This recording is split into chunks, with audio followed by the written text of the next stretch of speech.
All right, we're getting there. Now, vesicular transport. Won't spend a ton of time on this. We'll see it in action as we get to neural signaling primarily. So first of all, why? What is this transport? Why do we have this type of transport? So what this is for large particles, right? That can't fit through a membrane protein. Even a protein can't fit through a membrane protein, right? So large particles and also multiple. So if you want a bunch of neurotransmitters secreted, you would have vesicular transport. So what are the types? We have both in and out, so endocytosis and exocytosis. Endo is into the cell, exocytosis is out. And there's different reasons for doing both of these. So endocytosis, one type is phagocytosis. This would be engulfing large amounts, cell eating, so large amounts of large bacteria or debris. Phagocytosis. 2 is pinocytosis. This refers to cell drinking, so small amounts of actual fluids from outside the cell. These are all things, right, the cell is taking in. And 3 is receptor-mediated endocytosis. So think about what that might mean. That means there's a membrane receptor that is deciding whether to let something in or not. So this can be more specific, right? We can have certain things come in or not. I'll have an example of this in just a moment. So those are those.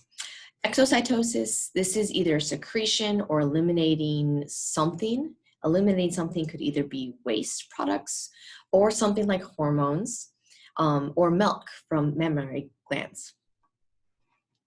All right, so let's see a few of these examples. Oh, I had those there. All right. So this is phagocytosis, and in the same diagram, it's showing exocytosis because that is after we'll go through it. So here we've got a bacterium, and this cell is going to phagocytose that bacterium. So be an immune cell, and then so that's endocytosis, a type of endocytosis where it's actually a portion of the vesicle that is changing shape and then engulfing within a vesicle to take it in. So that can be something bigger. The purpose of, in this case, is to then use, the Golgi apparatus is going to produce lysosomes that break down this bacteria. Now it's a waste product, so we want to get rid of it. It's going to be excreted from the cell via exocytosis. So this is an example.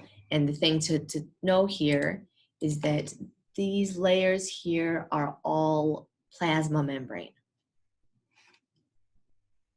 One thing to know here. Okay, let's go to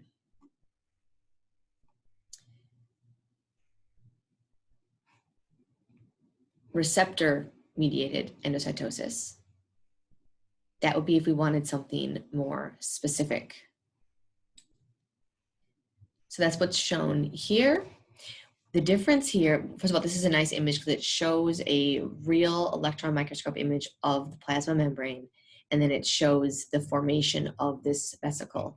I'm not going to ask you details about the clathrin and coated pits, but it's here if you're interested. What I do want to talk about is just the idea that there are these receptors that are binding to certain extracellular molecules. So this signal is what is allowing this process to happen. When those molecules bind, it tells the cell, okay, let's do this. Let's endocytose. Let's take this thing in. So this would be important for insulin endocytosis, as well as low density lipids. So this is something that happens for useful things in our body, right? This is a beneficial thing that happens. However, there's also an example I want to point out here where this this mechanism can be hijacked. So an example of this is viruses that can use this to enter cells when we don't want them to. So one example of this is COVID-19. So SARS-CoV-19, this is the virus itself, a little schematic of it. It binds to ACE2 receptors on our membranes. This primarily happens in the respiratory tract. ACE2 is a really cool protein. Talk more about ACE in the spring.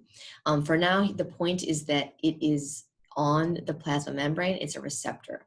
So when COVID-19 binds to it, SARS-CoV is the name of the virus. COVID is the name of the sickness. It is going to trigger endocytosis. So now SARS is inside the cell. We have membrane fusion, and then the viral genomes can be released and all start replicating what viruses do. So an example of receptor-mediated endocytosis. Okay, another example of this process is transcytosis. So similar to transcellular transport that I talked about with glucose transport, transcellular route, transcytosis means across. So in this case here, we've got pinocytosis. So remind yourself what that is. Ingestion, so it's a type of endocytosis for small amounts of liquid droplets. This would be the capillary lumen in this case, and those vesicles are traveling across, and exocytosine being released from vesicles on the other side over here, the tissue fluid. So bringing fluids from the capillaries into the tissues via both pino and then exocytosis, so that would then be called transcytosis. Okay, last but not least is the one we'll actually see the most is in this class is exocytosis. So this is going out of the cell. And so in this case, we've got this vesicle that's right near the plasma membrane here. We'll see this with the nervous system, a little bit of endocrine, and there may be some signal that initiates this, or it may be a waste product from the cell. So very broad types of things that would be released. But this secretory vesicle, this vesicle here, is going to fuse with the membrane. And when it does that, there's a hole here. Obviously, some proteins are involved in doing this. It's forming this pore, and then the contents of the vesicle can be released. And that's either onto the bloodstream or onto an adjacent cell, etc.